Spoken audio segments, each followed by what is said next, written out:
Good afternoon and welcome. I'm Ann Collins Goodyear, co-director of the Bowdoin College Museum of Art. I want to begin this afternoon by expressing my deep appreciation to the Yadgar family for its generous gift to the museum, dedicated to the preservation and interpretation of our magnificent Assyrian reliefs. The Yadgars are here with us in spirit on this special occasion as we welcome, thanks to their generous support, Dr. Richard Kurin back to Bowdoin College. Dr. Kurin currently serves as Distinguished Scholar and Ambassador at Large at the Smithsonian Institution, in addition to serving as Acting Director of the Arthur M. Sackler Gallery and the Freer Gallery of Art. 4 years ago, as some of you may recall, we were fortunate enough to hear from Dr. Kurin on the occasion of his publication of the Smithsonian's History of America and 101 Objects. In that wonderful volume, as you may recall, Dr. Kurin illuminated how objects reinforce our sense of American identity. Tonight's lecture, then, offers a powerful counterpoint, providing insight into the importance of cultural heritage and its preservation around the world. Having had the opportunity to work with Dr. Kurin at the Smithsonian, one of my most vivid early memories of his leadership concerns a 2003 interdisciplinary event about the role of museums in exhibiting historical objects. Approximately 2 hours before the event got underway, my co-organizer and I received a call from Richard Kurin's office. Donnie George Yokohama, then the director of the Baghdad Museum, had just arrived in Washington, D.C. Thanks to Richard's assistance, Dr. Yokohama was able to achieve his goal of alerting museum professionals in DC and, by extension, around the world, to the widespread destruction of cultural heritage in Iraq, a topic about which we will hear more today. Another powerful memory for me is the immediate aftermath of the 2008 earthquake in Haiti, when Richard Kurin rapidly organized an international team of experts to get to the disaster zone to address and mitigate damage. From Dr. Kurin, I have had the pleasure to learn not only the importance of respecting and protecting cultural treasures, but how to respond swiftly and effectively when they are in peril. As the Smithsonian's first distinguished scholar and ambassador at large, Dr. Kurin is in a remarkable position to develop new strategies to safeguard international cultural heritage proactively, as well as to respond to specific threats. Trained as an anthropologist with a PhD from the University of Chicago, Dr. Kurin is also a remarkable scholar with numerous books to his credit, including Reflections of a Culture Broker, A View from the Smithsonian, Hope Diamond, The Legendary History of a Cursed Gem, and Saving Haiti's Heritage, Cultural Recovery After the Earthquake. He has a number of other projects up his sleeve about which I hope you'll ask him. As a cultural advocate, Dr. Kurin's activities have included taking part in the U.S. National Commission for UNESCO, where he helped to draft a broadly ratified international treaty to protect living cultural heritage. Serving as Smithsonian liaison to the U.S. President's Committee for the Arts and the Humanities and the White House Historical Association, and participating as a member of the U.S. Department of State Cultural Heritage Coordinating Committee. Dr. Kurin is also a proud member of the Academy of Arts and Sciences, which, as you know, the man in whose honor our college was founded, James Bowdoin II, helped to found. So it seems very appropriate to bring Richard Kurin back to Bowdoin. Please join me in welcoming him this evening as we hear about saving cultural heritage from Haiti to Mosul. Thank you.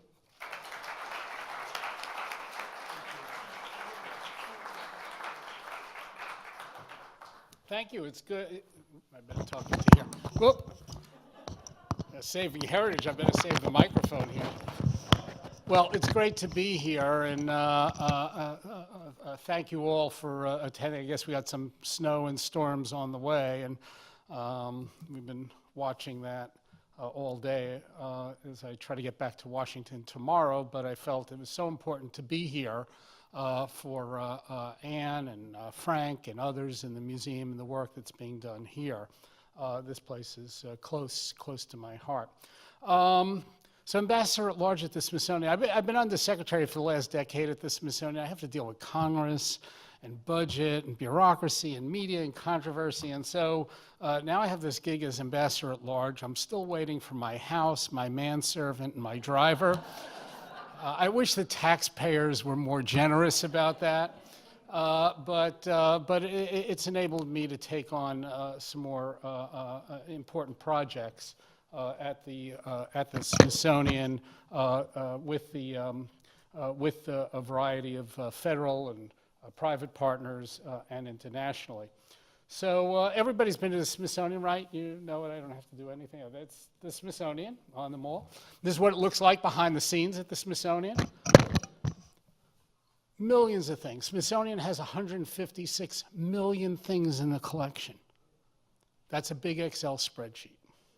It's a lot of stuff to take care of, and it runs the gamut from prehistoric shrimp that are about that big to the Space Shuttle Discovery, which is really big. And of course, we're taking care and preserving American treasures, from the Lansdowne portrait of by Gilbert Stuart of George Washington to the ruby slippers to space suits and so on. And if you mess it up, you really get in trouble at the Smithsonian. But we do a lot of that preservation, of course, both in terms of natural species, natural specimens, which we cryogenically freeze, and we hold on to meteorites. If you're ever at the Smithsonian, you can get Anne and Frank to get you to see the meteorite collection at the Smithsonian. You have to put on a suit. It's negative air pressure. You put on gloves because we don't know what's in those meteorites. You know, it could be aliens that take over the planet or something. So we have to care for this stuff. But you know, we're doing CT scans on CAT scans on mummies, and really interrogating the collection, because the collection is a source of research as well as, of course, display. And some of the projects take a whole lot of effort. The Star Spangled Banner, for example, when we did that a few years ago, that flag cost $415 when Colonel Armistead, then a major, bought it for Fort McHenry in Baltimore in 1813 to fly in the face of the British, and to preserve it in its current state at the Smithsonian, where it's seen by 5 million people a year, costs $58 million. So sometimes the price of conservation over time is a whole lot of money, but we hope the effort is worthwhile, both in terms of the ability of museum objects to inspire us, to teach us, and to reveal things about our history, the history of people on this planet and the planet itself. So the current effort that I'm involved in, a number of people are involved in at the Smithsonian and beyond, kind of picks up in a way and is inspired by the Monuments Men. People saw that movie, right? Monuments Men, anybody? George Clooney, you know, a few other, okay. So, you know, which was an extraordinary effort. You know, typically in situations of war and stuff, if you're the winner, you plunder the treasures of the losers. You take their good stuff, you destroy a bunch of their stuff. And the United States really, with both Eisenhower and with Roosevelt, tried to at least preserve and recover those treasures and avoid damaging more in the battle for Europe. We're still working on World War II and protecting those treasures. Smithsonian has a big project on Nazi-era provenance. Many museums, of course, track that, make sure that their collection doesn't have looted artwork. But a few years ago, there was a case in Germany, the Gerlich collection in Munich. About 1,200 paintings came to light, and then another 500. And the Germans called the Smithsonian and said, can you help us trace these back?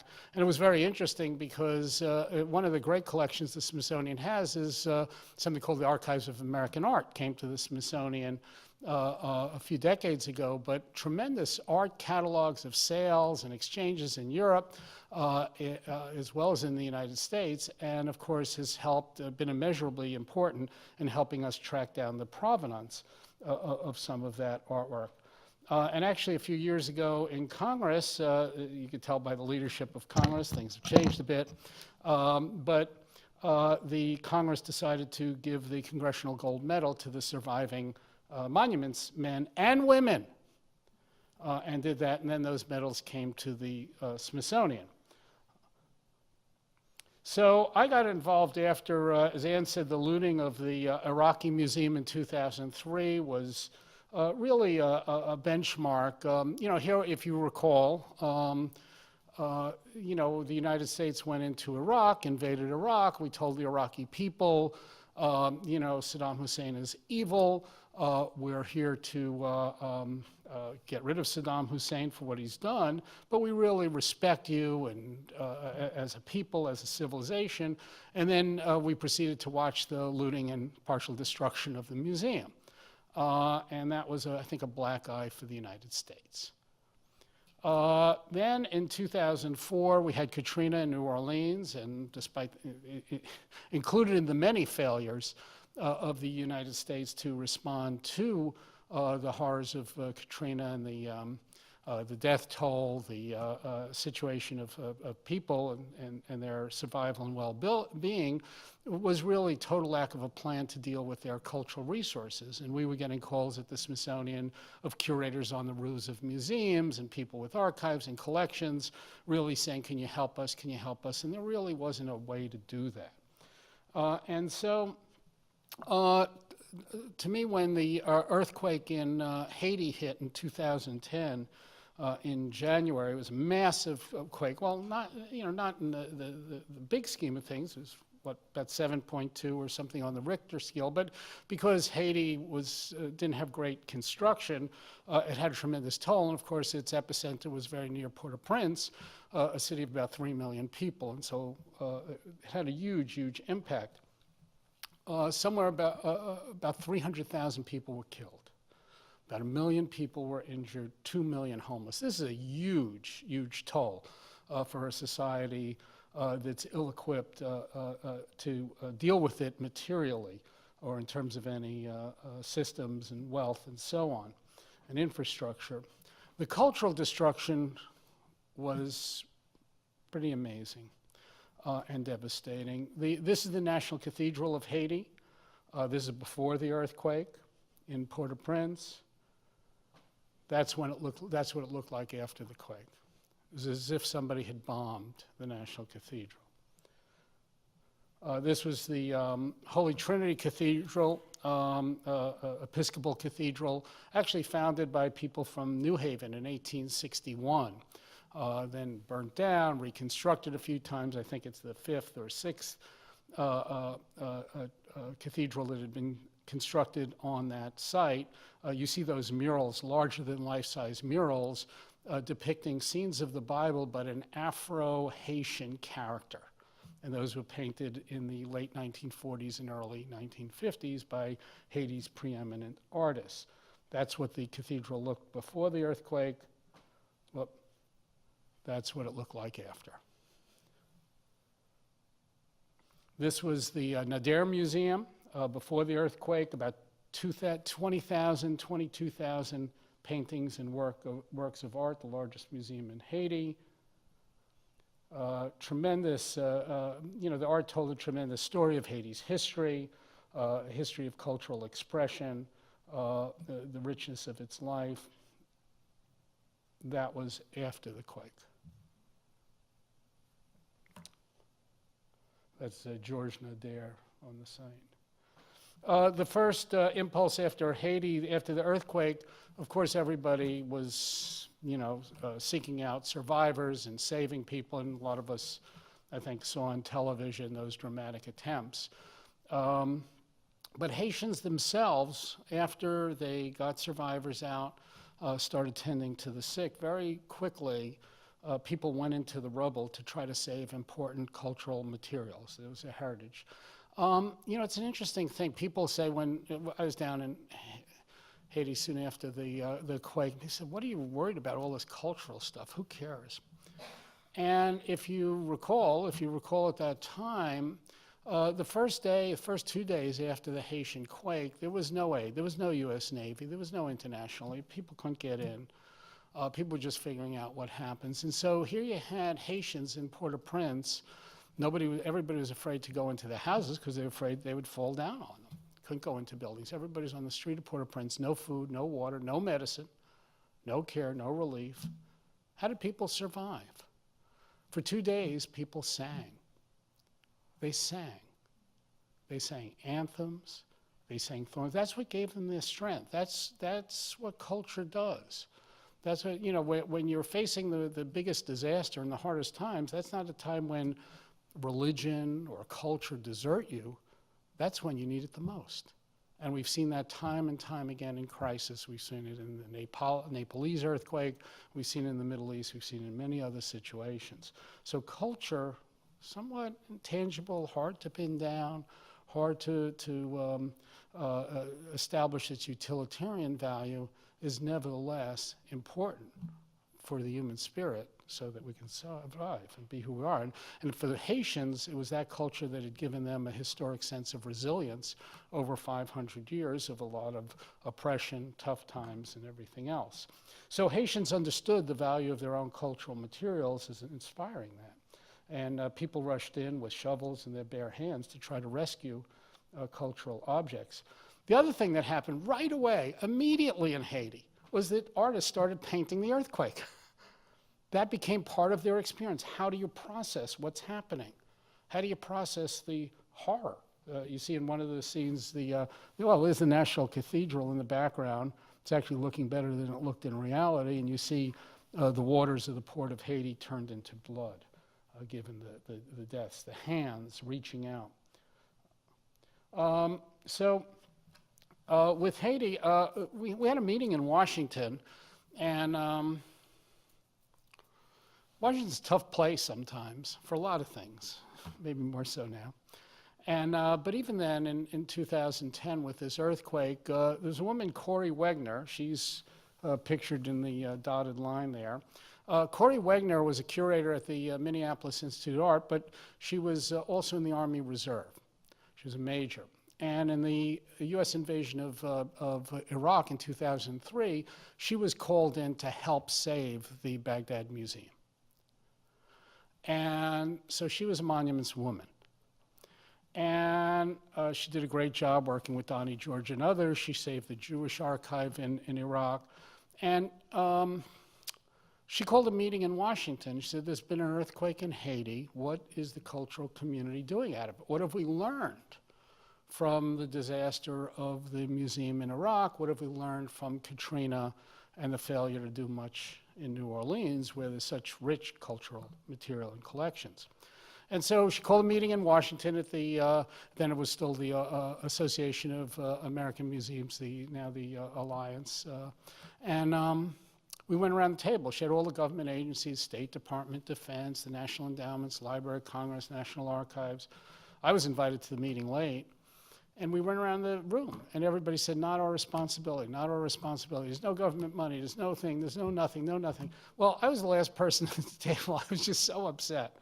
I could use the language here, right? I was a pissed off New Yorker, sitting around a table in Washington saying, how come we can't get something done? This is crazy. And I had previous experience in Haiti. I knew a good number of the Haitian leaders, had worked with them on various cultural programs, and just couldn't believe that the United States couldn't help people in need when the need was the greatest, and the cultural agencies couldn't help. So I said, we're going to do it. I had no idea what we were going to do. I had no idea if we can do anything. But Corey and I went down to Haiti. We looked at various sites. You've seen some of those pictures. Worked with our various Haitians and tried to come up with a way of what we can do. Interesting meeting. I didn't speak military, but Corey did. And we met with General Keane, who was the commander, the general of Southcom, the Southern Command. He had 20,000 US troops in Haiti and providing humanitarian relief. And he got the idea of culture right away. He said, you know, Richard, we have invaded this country. We've done things in Haiti a few times, and if we can show respect, if we can show the people of Haiti that we value who they are and their culture, that will help us. That will help our troops, that will help our effort. So he was all for it. He said, I just need somebody to give me an order. The Smithsonian does not have the authority to order the Pentagon, just for the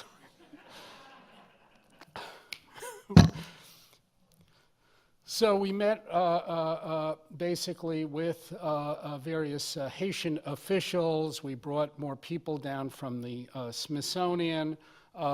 We gathered some of our colleagues in the federal government, but there's really no money. And we tried to figure out how to do this. And a woman named Margot Lyon, who's a Broadway producer, multiple Tony Awards, was on the President's Committee for the Arts and Humanities, and she said, you know, in Broadway, we're raising some money for Haiti relief. We don't know what to do. You know, should we buy like soup and send cans of soup? You know, what do you do? You want to help, what do you do? And I said, what do you want to help? And her line was, and this is the Schubert organization, the whole Broadway League, all the theaters on Broadway. She said, you know, as New Yorkers after 9/11, that was our terrible, terrible tragedy.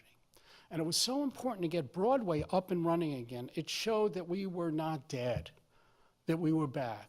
And Broadway was our culture, was who we are as New Yorkers. And we understand that the earthquake in Haiti is kind of like their 9/11. And Haitian art is their Broadway.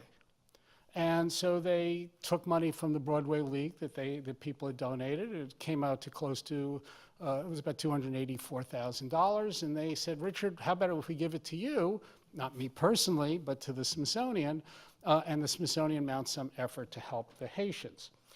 So that got us started. And what we did is, what it turned out is, in terms of the U.S. government, was that on one trip I was coming back from Haiti, and Michelle Obama was donating her inaugural gown to the American History Museum. We have that collection of First Ladies' gowns in American history. And so we were able to brief Michelle Obama on what was happening.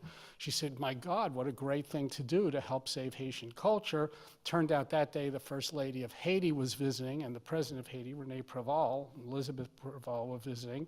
She told them about our idea of what we did. All of a sudden, we had the First Lady, and she was calling over to the State Department. All of a sudden, the General of Southcom was getting, like, help the Smithsonian. So there we had our, but you need people, who, you know, to see those connections. We ended up hiring Haitian staff. We'd worked with a lot of cultural organizations in Haiti in the past. So we ended up with a staff of about 48 people. A Haitian manager, Olsen Jean Julien, who had worked for the Smithsonian, had been a cultural minister of Haiti, was running it. The woman in the middle there in that picture in the red, Stephanie Hornbeck, she was our chief conservator at the African Art Museum in the Smithsonian. She had retired 2 weeks before the earthquake. She called me up, she said, Richard, I hear you're doing something down in Haiti. You know, I did my master's thesis on Haitian art. I speak some Creole. I would love to help. She just retired. I said, Stephanie, do I got a deal for you? She spent 2 years in Haiti as a result, doing work on this project. We ended up needing a building. What evolved as the idea was that we'd have a kind of cultural recovery base where we can put in conservation studios and labs. People can bring their stuff. We can help treat it and take care of it. and also pull stuff out of the rubble and do a lot of training. Jeanette Cole, the head of the African Art Museum, had been a previous president at Spelman College. She said, Richard, from the very beginning, we have to train Haitians in terms of doing this work, because ultimately culture's in the hands of the people who bear it, whose it is. And so they're going to do it. Whatever we do over a year or 2 years or whatever, it's going to end up being in Haitian hands, and they have to develop that capacity. So we needed a place.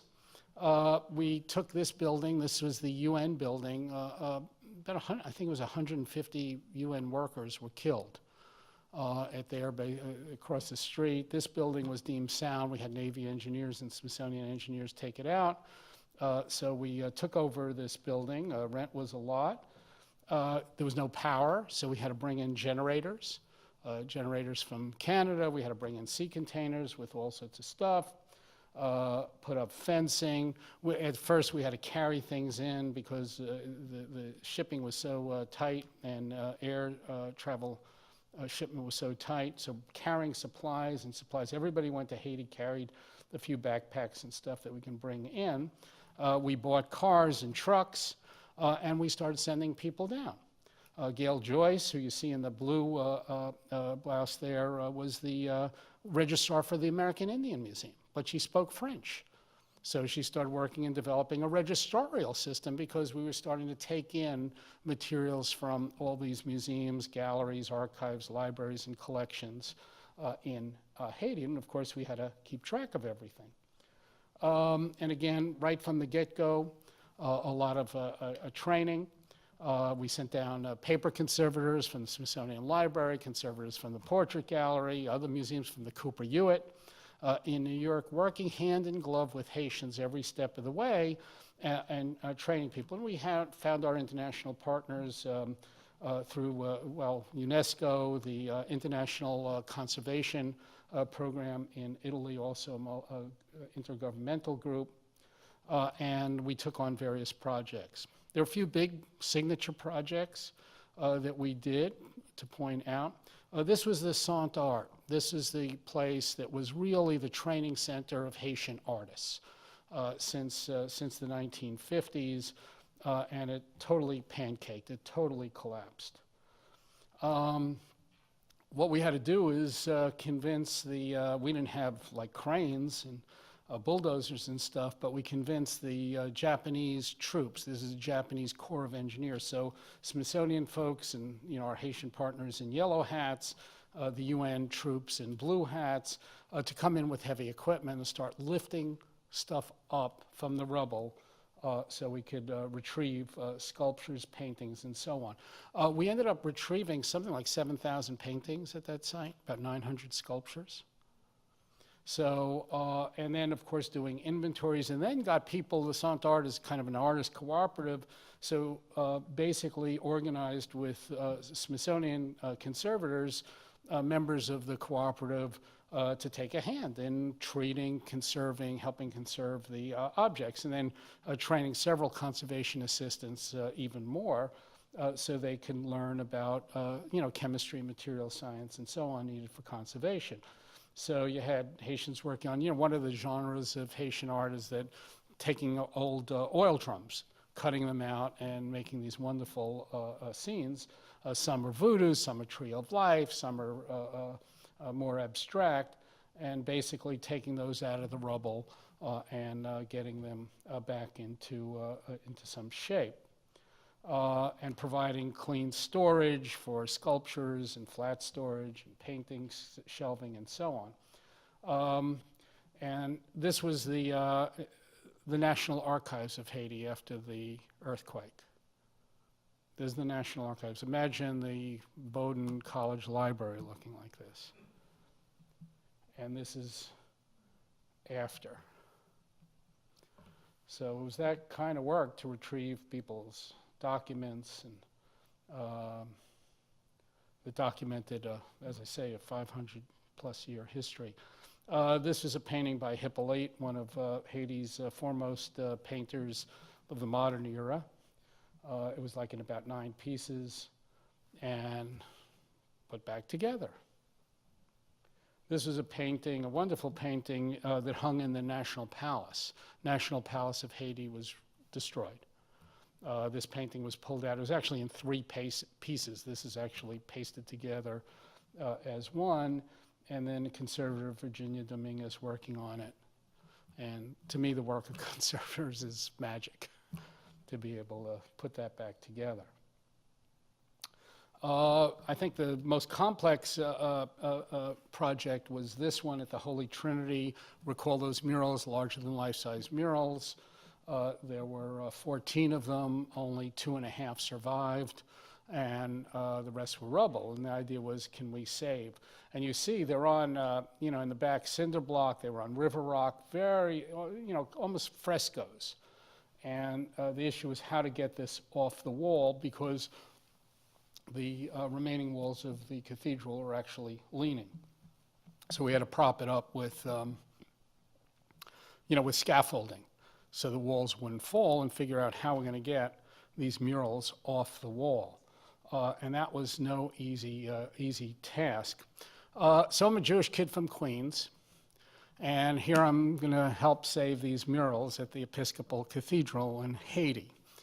And so our conservators come up with a plan, working with our Haitian colleagues, and we had some help and advice from folks at the Getty Conservation Institute as well. But this is not public property. Nobody can give me, it's the church that has to give me permission to do it. So at that time, Mary Catherine Shorey, I think, was the head of the Episcopal Church of North America, and the Diocese of Haiti falls under that. So I had to call the head of the Episcopal Church for North America. And she said, I understand, Dr. Kurin, you want to do this project, and I trust the Smithsonian a lot, but what are you worried about? I said, well, you ever see that movie, History of the World Part 2 with Mel Brooks? She laughed. I said, remember that scene? Mel Brooks comes down from the mountain, and he says, oh, people of Israel, I give you the 10 commandments. I'm worried that we're going to try to take these murals down, and we want them to come down in big chunks, the size of Pennsylvania and Texas and Alaska. And I'm afraid as we try to take these murals down, they will come off like Rhode Island and Delaware. They'll come off in little pieces, and the mural will dissolve. So we worked hard to figure out a plan. We had to clean the murals quite thoroughly. A lot of salt had developed on them because of, they were just exposed to the air and elements. This is the plan. It's on a piece of cardboard and paint. The idea was to try to cut the mural out without cutting into the faces of the apostles or Jesus, and take these off in chunks and using some of the natural cracks. And what we developed, Virginia Dominguez and Rosa Lowinger, who won the Rome Prize for Conservation, was that we would put on a sheet over the murals. And this was something we developed, again, chemically. If you put, let's say you put Scotch tape over the whole mural, that would hold, when you took it down, that would create enough surface tension to hold thing in place. The problem is when you rip off the Scotch tape, you'll take some of the paint. Now, let's say you use something with the consistency of a yellow sticky. Well, if you did that over the murals, it wouldn't hold them together because it's not strong enough. So we had to come up with a chemical mixture for this muslin covering that would have enough surface tension to hold it together as we took off. And then what we did is we applied lattice work over that, so you'd have something to grab onto, and again, it would give the pieces of the mural enough structure. And then it was hard chipping and sawing and taking these off piece by piece by piece. 147 pieces for the mural, each one carefully done, and the last one was the face of Jesus. And then what we had to do is backfill and repair all the cracks and the seams in each of the murals. And there's some of the murals out there now stored in sea containers at the site of the Episcopal Church. There's the main crew depicted in the picture below. And when the cathedral is rebuilt, then these murals will be reinstalled in some way, either freestanding as part of the structure and something, so that they can be enjoyed and appreciated in the future.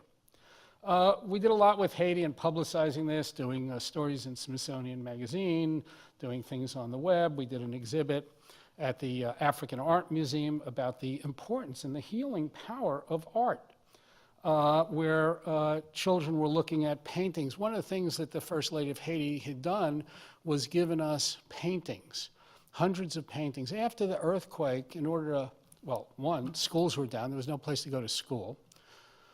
So the head of the College of Art in Port-au-Prince, Philippe Dodard, had an idea. How about we do classes in school buses? You got all these school buses so Haitian kids can go to school. And then one of the things was to have Haitian kids paint the earthquake as a way of processing their own trauma, and the whole idea of using art as part of the healing process.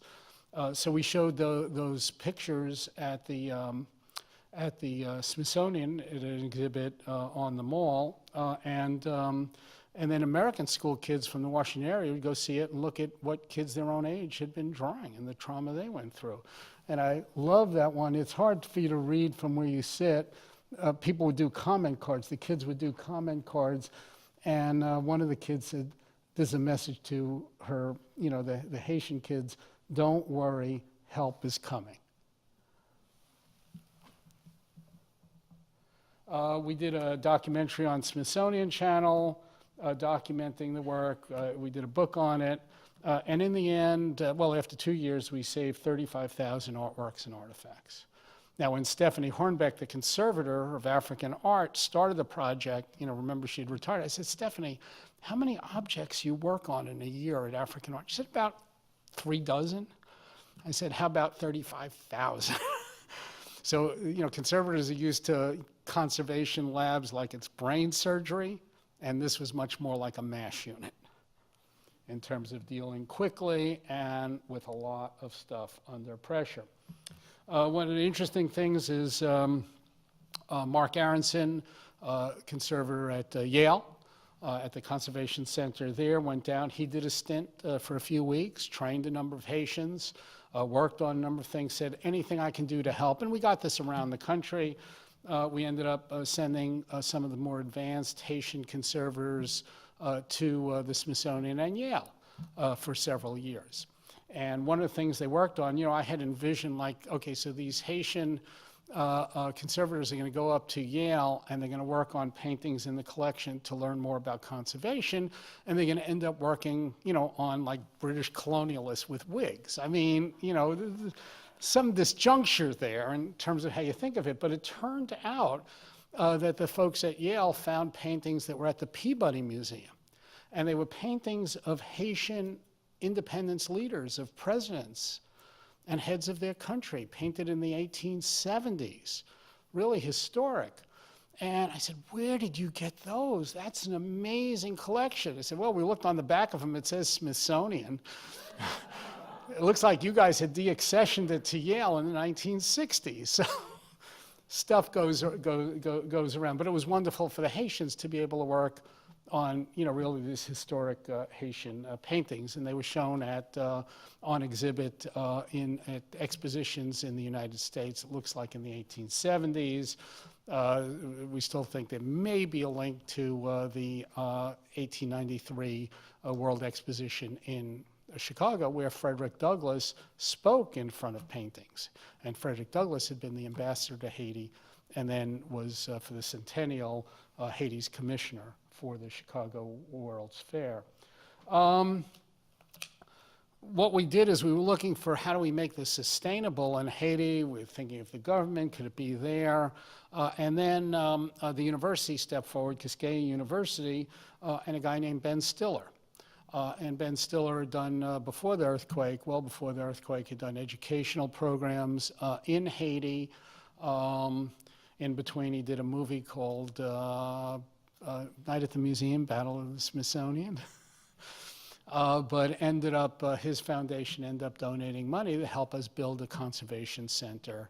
USAID put in money and so on. And USAID ended up putting money in the Haiti earthquake bill, relief bill to help the Smithsonian. We had advanced millions of dollars before the U.S. government came through. Kind of like now, what you see going on in, with Puerto Rico and Texas and Florida and the U.S. Virgin Islands, where you got to lay out all this money ahead of time, and it takes months and months and months for Congress to pass a law, president to sign it, and then the money gets delivered. Meanwhile, you needed the money a year ago, 19 months ago, whenever. So this is common practice. But we ended up building a center in Haiti with conservators, with labs, so they could continue to do that work. Well, while we're working in Haiti, Superstorm Sandy hit up this way in New York, New Jersey, parts of New England, and the Smithsonian went together with the Met and MoMA, Natural History Museum, to put together an effort to save some of the collection, the archives, museum areas that were damaged by Superstorm Sandy, particularly the flooding. And so there were archives, there were costumes and so on for various organizations that we ended up working on. And then I got a call from the head of the National Museum of Mali, Samuel Sidibe, in Bamako, and he said, Richard, we have a really terrible situation here. You got terrorists burning manuscripts in Timbuktu, destroying shrines. We have a terrible situation with the security of collections in Mali. Can the Smithsonian help?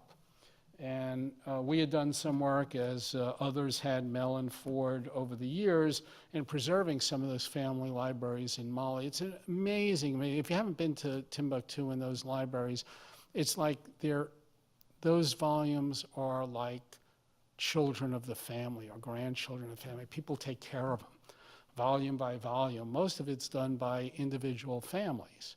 And these are documents in Hebrew, in Latin, in Arabic, that document, that's the scripts, although the languages behind them are a panoply of West African languages. They document knowledge in West Africa over a period of about 400 years, 1600s. And so to destroy that trove of documents is to destroy and wipe out hundreds of years of history and people's recorded observations, scientific observations, poetry, narrative history, and so on. So he felt that was worth saving. We ended up doing a lot of workshops and training and providing even security and generators for museums in Mali and the region. And then a bomb went off at the Islamic Art Museum in Egypt. The bomb was placed to take out a police station across the street, but the glass and fragile collections of the Islamic Art Museum were not immune. This is what it looked like as a result of the bomb. So the Smithsonian went together with the Metropolitan Museum of Art in New York and the International Council of Museums to mount an effort to both train and put together and work on that collection. And much later, of course, was the earthquake in Nepal. Again, if people have been to Kathmandu and Kathmandu Valley, wonderful wooden temples and so on. And we, again, sent teams to, and combined with various partners, to work with the Nepalese army, the Nepalese police, Nepalese librarians, archivists, museum people, to try to protect those collections. What was so interesting in this case, among other things, well, first for the Nepalese, even though the temples were destroyed, the Nepalese still came to the site of the temples because they were sacred. And again, prayed to those deities to protect them and their families. So again, their culture and religion did not leave them. The other thing which was interesting in this case is we had a curator at the Frere Sackler, Mary Slusser. God bless her, when the earthquake hit, I think she was 93 years old. She'd worked for the Smithsonian for decades and decades, documenting Nepali wooden structures, wooden sculpture, and so on. Much in obscurity, like who's going to pay attention to this stuff? But Mary had really documented these structures inside out, how they were made, all the techniques, the decorative modes, and so on. And so her work, she's now since passed away, but her work of a museum curator is not something just to be left in the drawer, but now, for the Nepalese, provides a blueprint for how to rebuild these structures and rebuild their society. So while all this was going on, the Smithsonian took over. There was a program that had begun by the University of Delaware in cooperation with the Kurdish government and the Iraqi government to run an Institute for the Conservation of Antiquities and Heritage in Erbil in Kurdistan. And then the Smithsonian took that over. The personnel is the same. Jesse Johnson, who works for the Smithsonian, has been worked for the University of Delaware and has been running that program from its inception. And basically, that is a program that helps train hundreds and hundreds of Iraqis to do conservation, to protect cultural heritage and resources, to interpret it. Our partners now are also the University of Pennsylvania. The State Department has supported it quite a bit, and so on. And I think now we've trained over 500 Iraqis in terms of doing conservation, cultural heritage, resource management. Of course, at the same time that was doing this, the civil war in Syria was heating up, and this is what barrel bombs do to a site in Syria. And of course, you have all those Crusader forts, you have mosques, you have Sufi shrines, you have all sorts of World Heritage sites. And many of you would be familiar with these images that we all saw on TV of ISIS at the Mosul Museum, taking hammer to Syrian sculptures, hacking away at historical sites, blowing up Palmyra.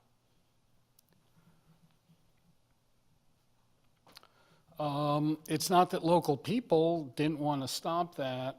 At the shrine, at the mosque of Sheikh Fatih in Mosul, when ISIS first showed up, people basically surrounded the mosque and prevented ISIS from destroying it. The next day, ISIS came with guns and bulldozers, and it's hard to do anything about it. And then ISIS blew the place up. You remember the Yazidis who were marooned, and there was an issue of U.S. bombing and others to try to protect them from ISIS. Their shrines were destroyed. So this is what looting looks like. This almost looks like the surface of the moon.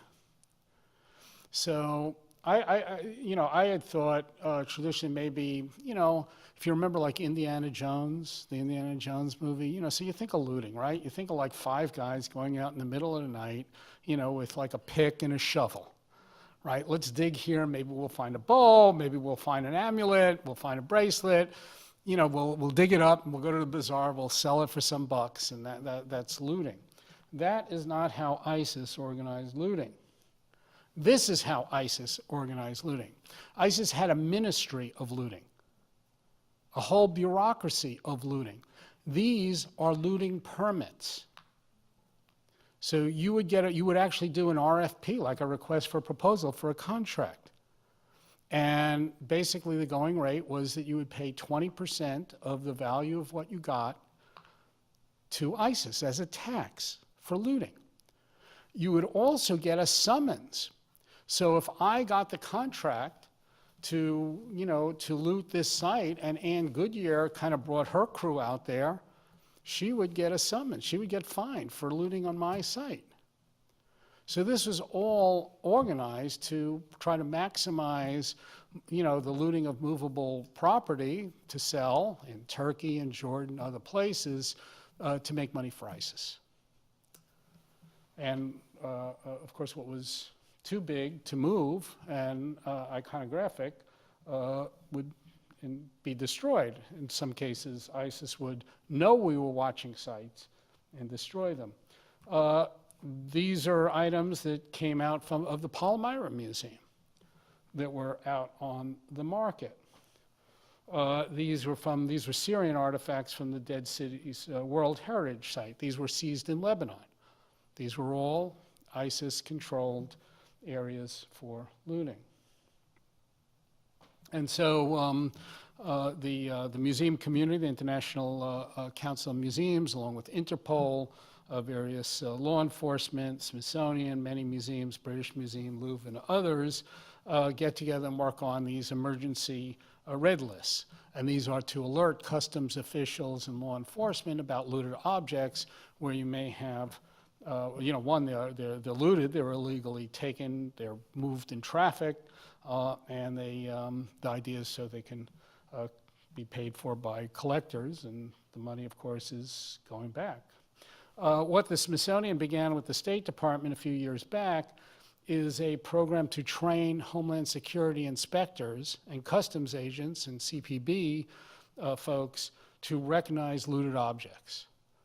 So that at the border, we've trained people for pretty much every port of entry in the United States, and I think about 30 international locations. So that if people are coming back and they're picking up something, and you could just imagine the stories, I picked this up, this guy in Istanbul sold it to me.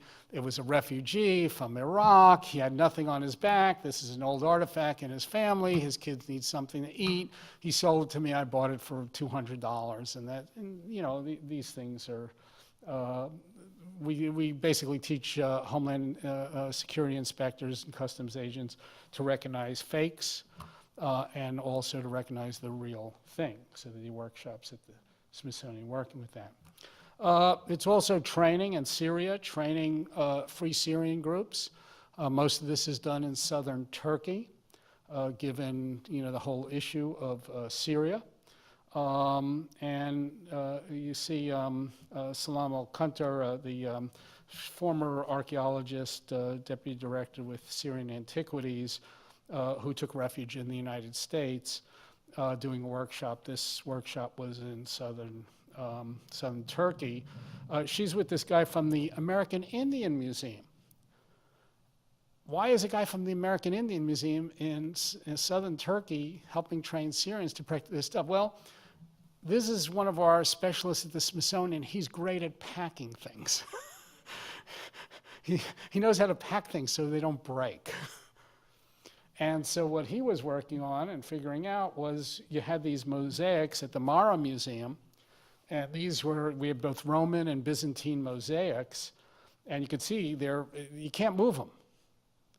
They're done. And the idea was how to pack them. So again, protective sheathing, and then a lot of sandbags, and hopefully avoid destruction. This was a bomb. This was a result of bomb on that museum. The museum was actually bombed twice. The murals are still safe. You can see all the sand. The reason you see all the sand is the explosive from the bombs opened up the sandbags, but still managed to protect the murals, the mosaics hidden behind them. So a very cheap solution, but nonetheless saving something. I think in this case, these were Byzantine mosaics, hundreds of years old. The other thing we've been doing is in Syrian sites is working with refugee populations. You have a lot of refugees that take shelter at these sites because they think they'll be bombed less. And indeed, the Blue Shield is an organization, the International Committee and the American Committee of the Blue Shield, work closely with the Smithsonian and others, that provides no target zones for the Allies. So basically, we know, certain sites not to bomb, but there's thousands of them. So basically, it's giving coordinates to the military to say, don't drop bombs on these sites. Same thing that was done with Monuments Men during World War II. This one is a program to basically educate refugees who take refuge at these sites to know where they're at, because often you have people from one religion or one community that are taking sites at like Crusader forts. So they don't know anything about them. And you want people to know about those cultures, place they can protect. We've been working very hard, the Smithsonian has, on developing research networks internationally.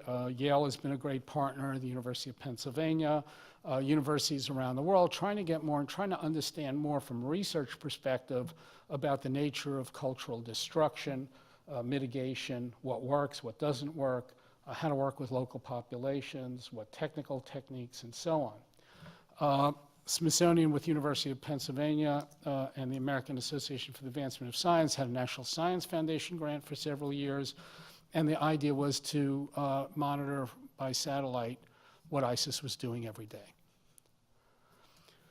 So this is the site of, I think this is Nebi Yunus. Nebi is prophet, Nabi in Hebrew, and Yunus is Jonah. This is the site of the tomb of Jonah. And this is in Mosul. And what you see at the beginning, the first slide is really the destruction of the site, holes and gaps. And we have people that analyze these things through satellite photography and imagery. And then the disappearing of the sites. And when you see those arrows, those red arrows in the last slide, what you're looking at are trucks carrying off dirt and rubble from the shrine. So that in the end, you've created a parking lot. You've disappeared the shrine of Jonah from history, from consciousness, from sensation for the future. What we were doing from a research perspective is trying to understand the choreography of destruction, coding various events, thousands of events in Syria and Iraq, and trying to understand what ISIS's strategy is. When do historical sites come into play? When do religious sites come into play?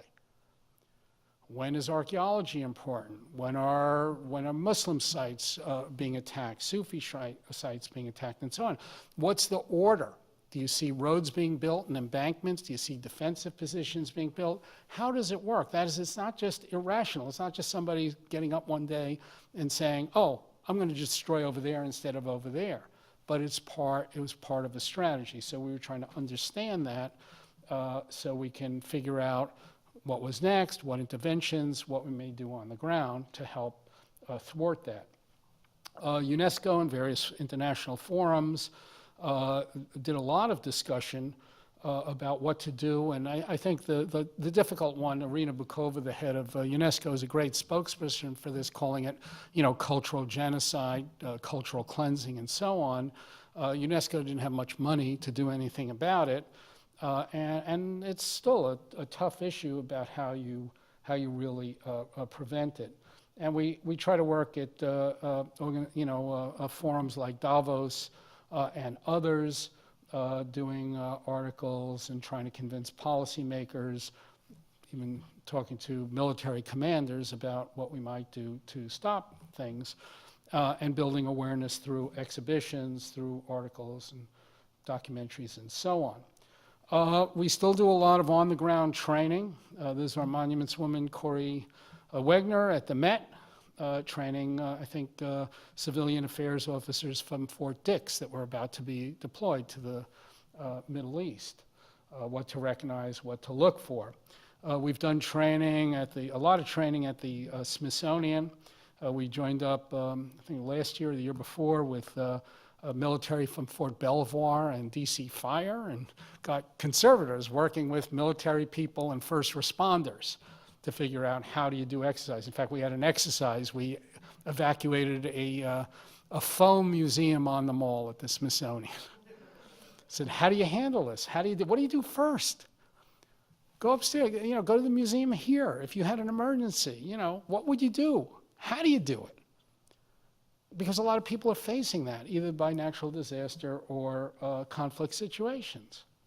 And coming up with a plan to do it. And here you see the graduates of that training, that summer training at the Smithsonian, a good number from Iraq and Syria who were in heavy-duty situations, but others from Mali and other countries facing these travails. One of the good things that happened as a result of this kind of whole adventure since Haiti, really, was that both Democrats and Republicans joined together, Elliot Engels and Royce from a Democrat, Royce from California, on the Foreign Affairs Committee in the House joined together to sponsor legislation that President Obama signed. And that legislation was legislation for the preservation, protection of international cultural property, whether in natural disaster or in conflict situations. Bipartisan, went through, for the first time, it actually said the government of the United States should cooperate in protecting culture. Like, it only took us 200 and something years to do that, to get there.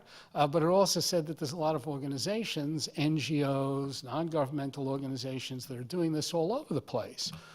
And that can help in that effort and should help. It's not just a governmental thing. So this is legislation that has some consequences budgetarily and organizationally that's just getting going. And it actually gives us a tool so that the Pentagon could cooperate with the Smithsonian, so that the FBI could cooperate with State Department on cultural stuff, and you can actually get more done, move money around, and so on. The other thing we've been doing is for the invasion of Mosul, was preparing these booklets.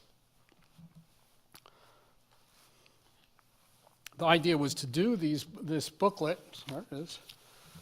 It's a little book. It fits in a camo pocket. So we prepared these for the Kurdish Peshmerga, the Iraqi army, U.S. Special Forces, and others for the invasion of Mosul. And what it does is it's in Arabic, Kurdish, and English. It has sites, both aerial views and street views. It has GPS coordinates. It basically describes what it is. So you know, hey, when you have a position and ISIS is over that ridge, there happens to be an important mosque from the 12th century in the way, try not to take that out. Try not to destroy inadvertently what ISIS was doing advertently. So these were delivered in thousands of copies prior to the invasion of Mosul to help military not destroy cultural property. There's one picture in here that's pretty disheartening. It's of that leaning tower in Mosul, and that was destroyed. That was like the last 200 yards that ISIS was defending, and they just blew up for the heck of it that last day, and that was gone. 1,000-year-old structure. When troops did get into Mosul Museum, this is what it looked like.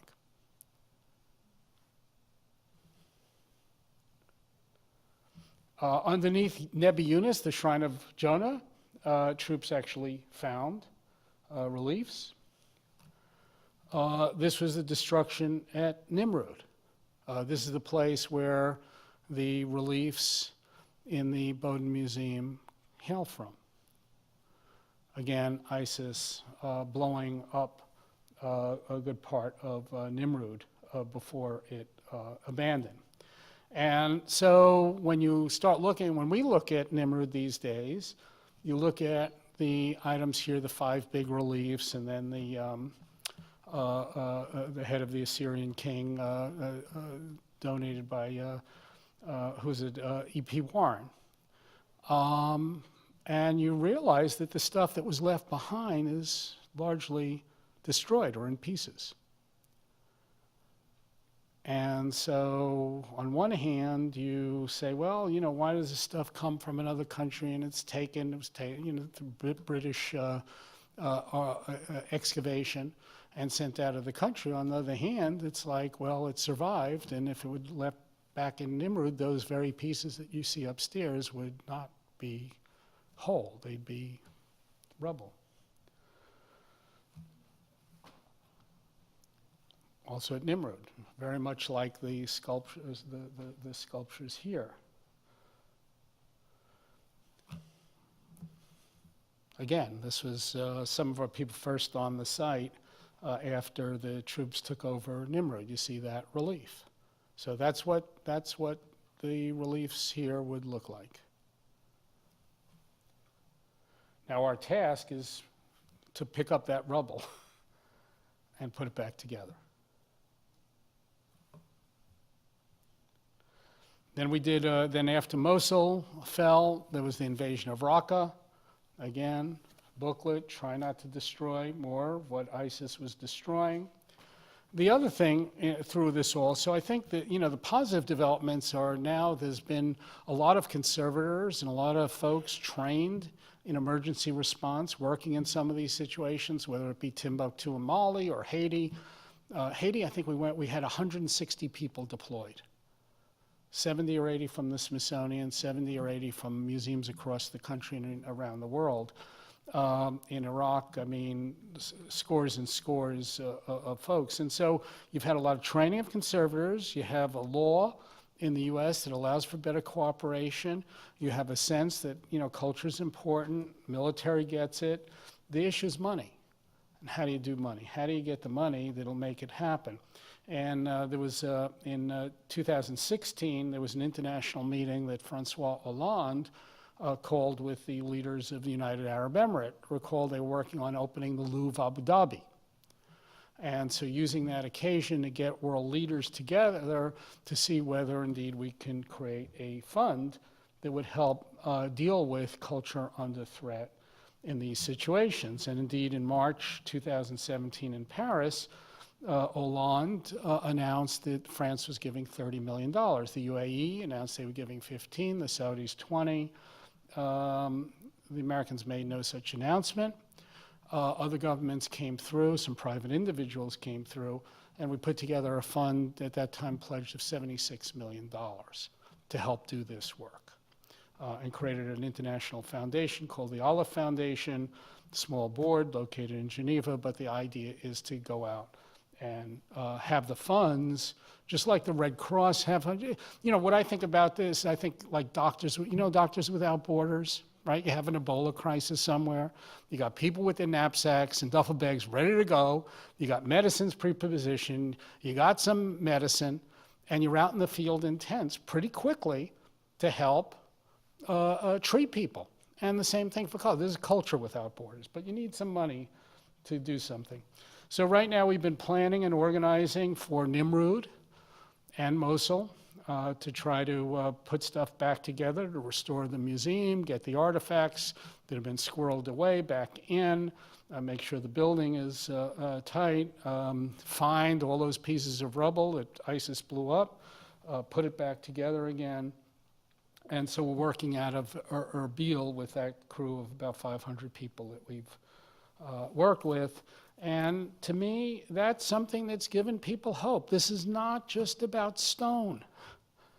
This is not just about stone. This is about people's spirit. People don't realize Mosul is a place that you had, it's mentioned in the Bible, you had Jewish populations there and synagogues and shrines. You had Christian, very important Christianity in Islam, in Zoroastrian, so many different religions. And that heritage around people was part of that civic fabric. So what we're trying to paste together is not only the stone, but repaste together the civic fabric that ISIS was so intent on destroying and disappearing. That's what this is about. So it gives us hope. Right now we just came out with, ICOM just came out with a red list, emergency list for Yemen, where cultural sites are purposefully being bombed in that multifaceted civil war. The cover of that features this alabaster sculpture of a woman we affectionately call Miriam at the Freer, part of the Freer collections. But these items are to show customs inspectors and so on, the types of things to watch out for. They're found in the collections of the Smithsonian, British Museum, Louvre, and others. And then working domestically. So when the floods hit South Texas, the Smithsonian went together with FEMA. We share with FEMA the National Heritage Emergency Task Force. So where there were FEMA centers, there was a table of Smithsonian conservators. So you're in a flood. You're in Texas. The waters are coming up. You all saw the pictures in the house, right? And you got to save something. So you run in, you say, my God, we got to get out of here in 10 minutes, grab something important. You grab your kitchen chair. No. You grab your big screen TV. No. Some of the guys might be tempted to do that, but you don't do that. What do you grab? You grab your photo album of your parents and kids, you grab a family Bible, you grab the stuff that's important to you, that's non-replaceable. And so in Texas, we set up with FEMA stations so that people could bring their photos and albums and books and learn how to conserve them using household material that you can get in any supermarket. So if you got a wet Bible that's soaked with water, don't do anything. Just put it in a baggie and put it in your freezer for a year and it'll be fine. You got those photographs that are stuck together with mud and water? Don't try to separate them. You know what you do with them? Put them in more water. Put them in distilled water, then clean them, put them in the next. Finally, they'll separate on their own and they'll dry out just fine. The other thing we've faced with in Puerto Rico, we got a call from the Museum of Art in Puerto Rico in San Juan because they said, look, we're watching mold grow in front. I mean, mold is always a problem in the tropics anyway, in the best of times. But in this situation, with no power, no air conditioning, no dehumidification, they're watching 500 years of archives. They're watching hundreds of artworks decaying in front of their eyes with mold. And so they needed a lift. FEMA was very difficult to work with at that level. You have to have the money to advance, get paid back 3 months later, maybe. Anyway, I went around to our folks at the Smithsonian, Alani Bunch, the head of the African American Museum, because they do work in Puerto Rico, and Kevin Gover, the head of the Indian Museum, because there's Taino in Puerto Rico that they've done work with, and Eduardo Diaz from the Latino Center, and John Gray, because at American History, because he has a collection of Puerto Rican art and posters and sculpture in Santos figures in American history. It said, guys, ante up. 20,000 apiece. We'll put in the rest. My office put in the rest. We raised about $110,000 in 3 days. We sent it down to Puerto Rico so they can buy diesel fuel to run the generators to preserve the artwork. What the museum in Puerto Rico did in San Juan is then open that up to other museums because we couldn't fund generators and fuel in 17 different museums, so other museums and archives bringing their collection temporarily there so it can get out of the mold, get dehumidified, and get saved. So people inventing a lot of things to survive in these difficult circumstances. And then last week I was here. I was in the Virgin Islands.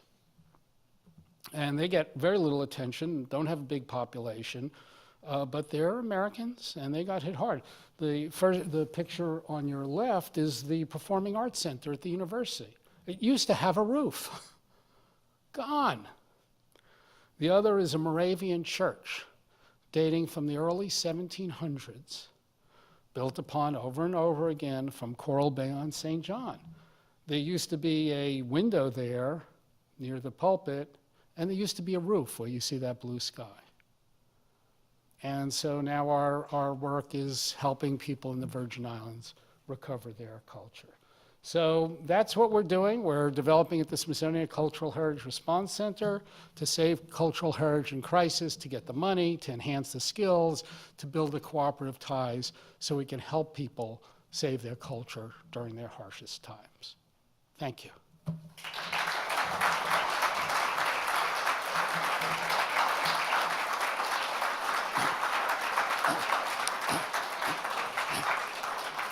So I'll bet a lot of you didn't realize the Smithsonian does all that stuff. Okay, questions? We have time for a few. Yes? Somebody? No? Dr. Goodyear. Richard, thank you for a very, very compelling talk. It's extraordinary to think about, actually from my mind, how much the world has changed since you were here in just 4 years ago.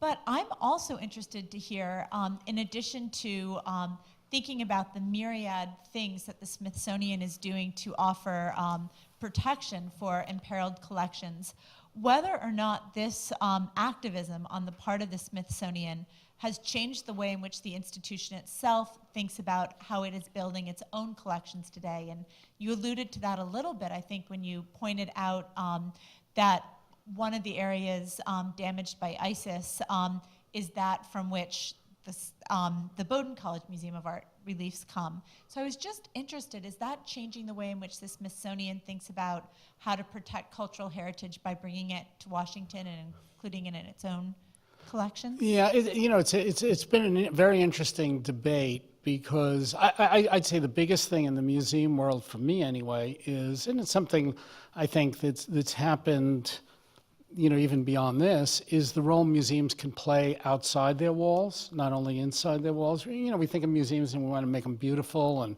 we want to make them, this wonderful place that you enter into, and it's kind of separate from the world. Everything's like, don't touch anything, and it's beautiful and well done and curated in a way that the rest of life is a little sloppier. But I think museums have come to understand that they have a larger civic role to play beyond their walls in terms of education, in terms of access to their collection through digitization. And I think with this one, it's that the Smithsonian and other major museums can play a role in helping those collections and those treasures that are not in the museum, that are part of people's lives. It's still important. It's still so valuable.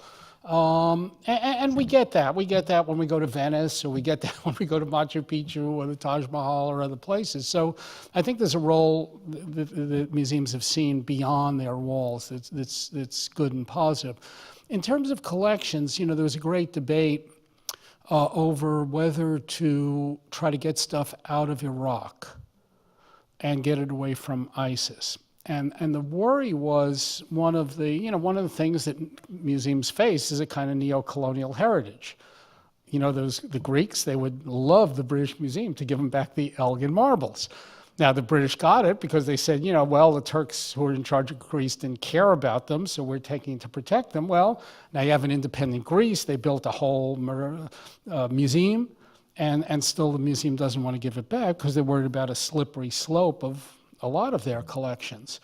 And so with Iraq, the worry was that if you try to get stuff out of the country, you might endanger people. Just imagine, like being an Iraqi archaeologist with a truck trying to go through ISIS checkpoints to get stuff to Jordan and safety. So we didn't want to have people we didn't want people to jeopardize their life. The other one was that even with our Iraqi and Syrian colleagues, a worry that if you got it out of the country, would it come back? So let's say Iraq splits into 3 countries. Okay, so now the Smithsonian has held on to these Iraqi treasures. Who do you give it back to?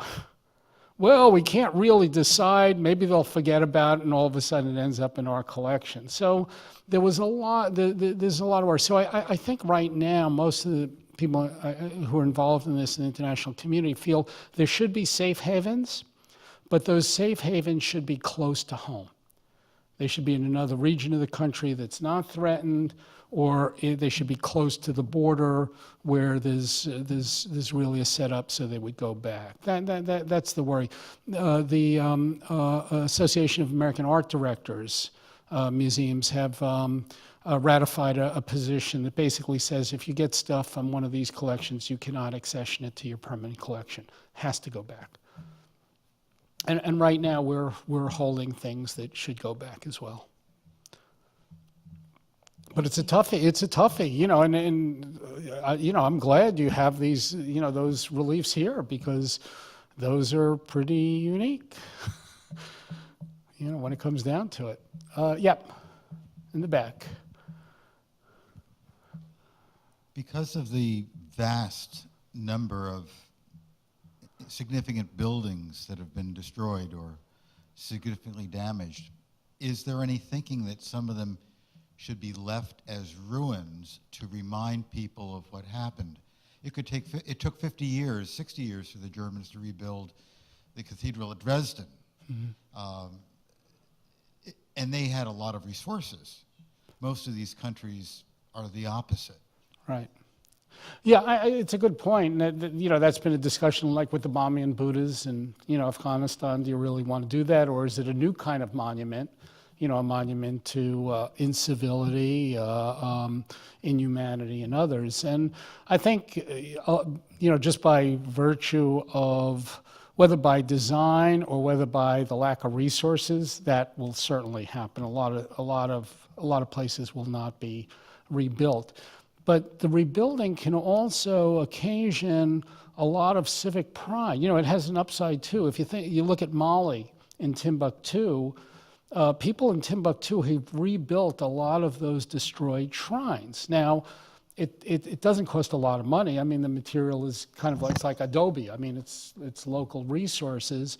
It employed a lot of people, and that became part of people's sense of rebuilding their lives after the destruction of Ansar al-Din. So I know in looking at Mosul, for example, we're looking at, so how, if 1 million people return to Mosul, Mosul has 2 million people, what's the industry in Mosul?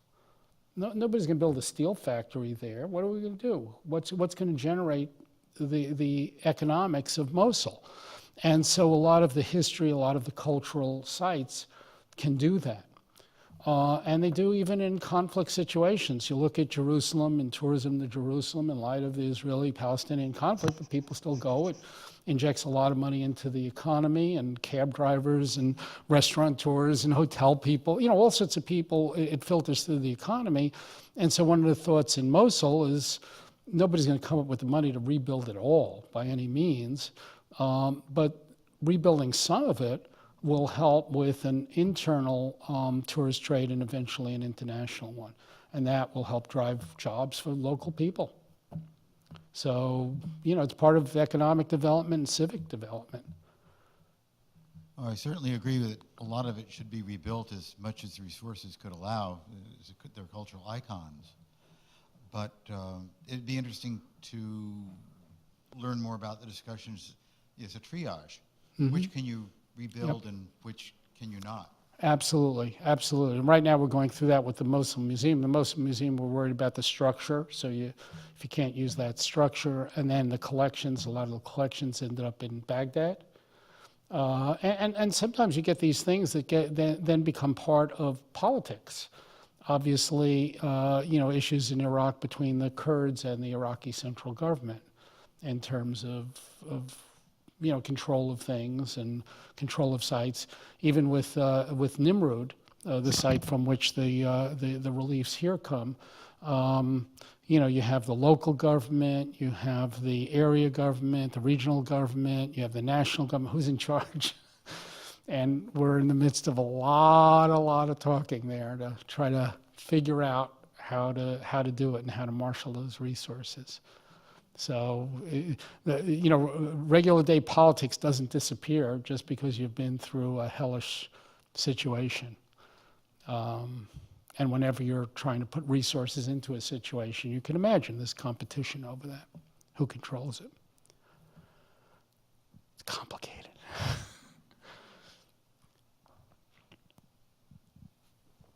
Hi. Hi. I was wondering, for some of the places that you visited where some of the artworks aren't as known, has the Smithsonian took any consideration into trying to digitize things that aren't their own for the sake of having a record of things in case? Yes. Yeah, no, absolutely. And that's being done, I think, more and more. Right now, there's a site in Afghanistan that there's an international team trying to digitize 3D, both inside out. It's a minaret. It's a leaning minaret, the minaret of Jam. And it's in a Taliban-controlled area, and the minaret is leaning. It might not be there in 2 years. And so the idea to digitize that, there is an amazing site in Afghanistan, another amazing site in Afghanistan. It's a Buddhist era site. It has the misfortune of sitting on, I think, the world's second largest deposit of copper. And so the Afghan government has let the contract to the Chinese to mine that copper, and the Chinese, to get that copper out efficiently, will end up destroying most of that site. And so that's a place where you want to do a lot of digitization, 3D digitization and imagery as fast as you can, because a lot of that material on that site is unknown. It really tells a story of Buddhism and early Silk Road trade. There's even earlier sites underneath that. And if the Chinese get their way, a lot of that will be destroyed. So yes, the answer is yes. Good. Well, thank you very much. Appreciate, and I'm sure, and I hope anyway, you've learned a lot about what we're trying to do. I think it gives to me, this gives Americans a good name and a good reputation abroad, because it does show that we respect the diversity of cultures that populate the planet, and we respect them to the degree that we think they are worth saving, cherishing, understanding, and knowing about. Thank you.